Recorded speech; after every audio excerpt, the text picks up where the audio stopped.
Welcome to Kenton's videos. Enjoy the video. You start by ensuring the app is current and permissions are granted, because Meet needs camera and mic access to work. Once done, open the app and sign into your Google account so your calendar and contacts sync. Make sure your network is stable. Switching to Wi-Fi reduces latency and preserves mobile data. Tap the Big New Meeting or Join with a code to begin. This gets you into the flow quickly and avoids extra setup steps. You now decide whether to join or host. If you host, tap New Meeting and choose Start Instant Meeting or Schedule in Google Calendar.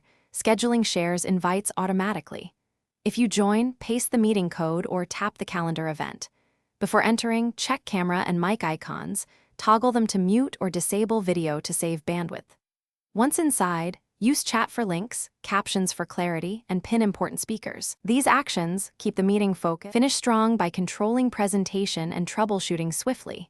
You can present your screen or a specific app, switch to the rear camera for better view. Use mute and low bandwidth mode when connections drop, and ask participants to turn off video to improve audio. If audio/video fail, restart the app, force close background apps, and switch networks. Reinstalling the app solves persistent bugs. One quick tip: toggling permissions in settings often restores camera or